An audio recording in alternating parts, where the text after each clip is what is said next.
গতকাল যুবভারতী ক্রীড়াঙ্গনে যে বিশৃঙ্খল পরিস্থিতি সৃষ্টি হয়েছিল তার জন্য সরাসরি শাসক দলকে কাঠগড়ায় তুললেন আজ বিরোধী দলনেতা। সাংবাদিক বৈঠক করে তৃণমূলের নেতা মন্ত্রীদের সঙ্গে মেসির ছবি দেখিয়ে অভিযোগ করেছেন বিরোধী দলনেতা, বিধানসভা নির্বাচনের আগে মেসি ভক্তদের আবেগকে ব্যবহারের চেষ্টা করেছে তৃণমূল কংগ্রেস।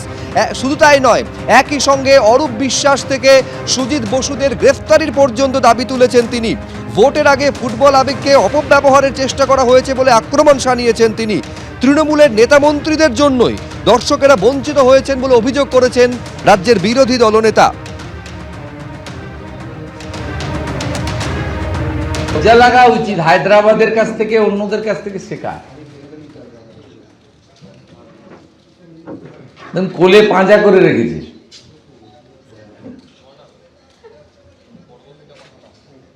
এটাকে শুধু বরখাস্ত নয়, এটাকে জেলে পড়েনি কেন এখনো? ওটা ক্রীড়ামন্ত্রী গেল, ওটা ক্রীড়ামন্ত্রীর ভাই পরিবার, সপরিবার, হ্যাঁ, মুখ্যমন্ত্রী পরিবার।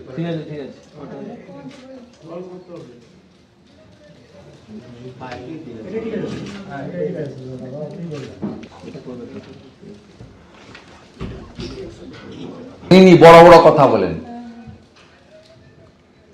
সোশ্যাল মিডিয়া পোস্ট করেন, বড় বড় কথা বলেন, চিবিয়ে চিবিয়ে কথা বলেন।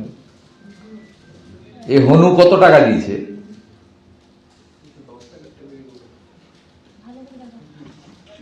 ক্রীড়া ক্ষেত্রের নক্ষত্র, তাকে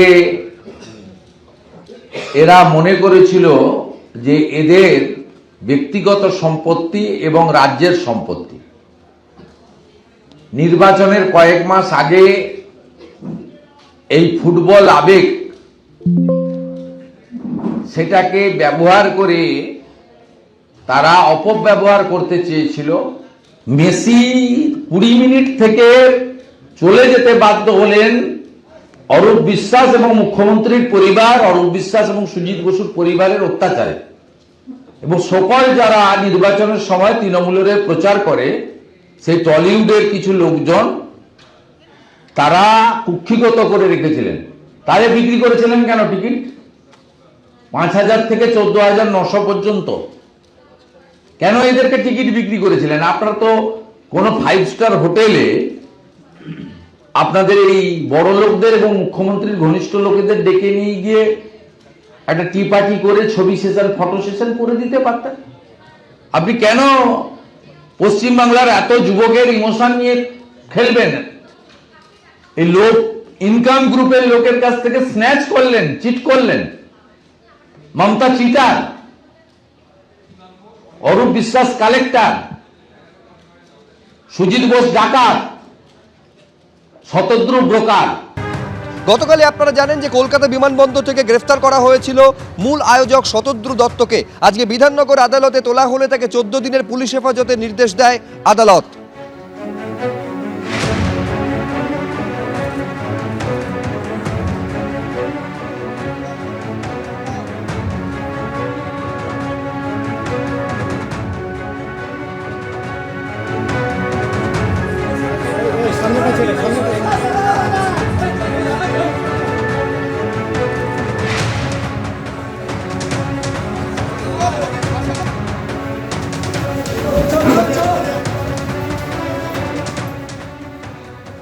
শতদ্রু দত্তকে গ্রেপ্তার করার পর তাকে আদালতে পেশ করে নিজেদের হেফাজতে চায় পুলিশ, এবং আজকে আদালতে যে শুনানি, সেই শুনানি পর্ব শেষ হয়েছে। শতদ্রু দত্তকে 14 দিনের জন্য পুলিশ হেফাজতে নির্দেশ দিয়েছে বিধাননগর মহকুমা আদালতের বিচারক।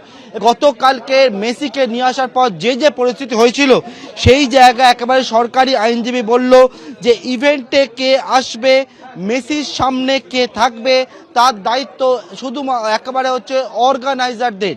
এবং সেক্ষেত্রে যখন মেসি এসে পৌঁছায়, সেখানে যেরকম পরিস্থিতি তৈরি হয়েছিল যে মেসিকে দর্শক আসন থেকে কেউ দেখতে পাচ্ছিলেন না, এবং সেক্ষেত্রে ঢোকার পর কোনো রকম কোনো পরিকল্পনা, অর্থাৎ মাঠে যখন লিওনেল মেসি প্রবেশ করে, তারপর ঢোকার পর কোনো রকম কোনো পরিকল্পনা ছিল না। দর্শকদের দেখানোর দায়িত্বটা হচ্ছে অর্গানাইজারদের, এবং তার পরিবর্তে তার লোক অর্থাৎ অর্গানাইজারদের ওপর দায়িত্ব দায়িত্ব দিয়ে সরকারি আইনজীবী যে বিষয়টা বললেন যে তার লোক অর্থাৎ শতদ্রু দত্তর লোকেরাই ঘিরে রেখেছিল হচ্ছে লিওনেল মেসিকে, এবং এক্ষেত্রে যে ভাঙচুরের ঘটনা ঘটে এবং তাতে বেশ কয়েকজন পুলিশ কর্মী গুরুতরভাবে আহত হয়েছে। এবং এক্ষেত্রে কিন্তু একেবারে পরিষ্কার করে বলা হলো মোট 10টা গ্রাউন্ড উল্লেখ করা হয়েছে, সেই 10টা গ্রাউন্ডের পরিপ্রেক্ষিতেই হচ্ছে শতদ্রু দত্তকে নিজেদের হেফাজতে নেওয়ার প্রয়োজন রয়েছে এবং তদন্ত একেবারে ইনিশিয়াল স্টেজে রয়েছে বলে একেবারে সরকারি আইনজীবী সেই বিষয়টা উল্লেখ করেন আদালত কক্ষে। এবং সেক্ষেত্রে বলেন যে অন্য কোনো অ্যাকুইজ যারা রয়েছে, যারা আরও এই অভিযুক্ত রয়েছে তাদের খোঁজ করতে হবে, এনাকে জিজ্ঞাসাবাদ করতে হবে, একাধিক এভিডেন্স কালেক্ট করতে হবে। পুলিশের তরফ থেকে প্রেয়ার ছিল 14 দিনের পুলিশ কাস্টাডি। যা গ্রাউন্ডগুলো দিয়েছিল 14 দিনের পুলিশ কাস্টাডি চাওয়ার জন্য, যে গ্রাউন্ডগুলো দেওয়া হয়েছিল সেইগুলো আমি কোর্টের কাছে মেনশন করি যে গ্রাউন্ডগুলো 14 দিন, তার জন্য 14 দিন লাগার কোনো প্রয়োজন নেই। তার কারণ হচ্ছে যে প্লেস অফ অকারেন্স আর উনি যেখানে থাকবেন, if the PC is allowed, it is in a very stone throwing distance, সেই জন্য 14 দিন ধরে ওনাকে রাখার কোনো প্রয়োজন নেই। এবার ঘটনার ইম্পর্টেন্স দেখে জজ সাহেব, আমাদের মাননীয় জজ সাহেব, পুলিশের যে প্রেয়ার 14 দিনের পুলিশ কাস্টডি সেটাই অ্যালাউ করেন। এবিপি আনন্দ, এগিয়ে থাকে, এগিয়ে রাখে।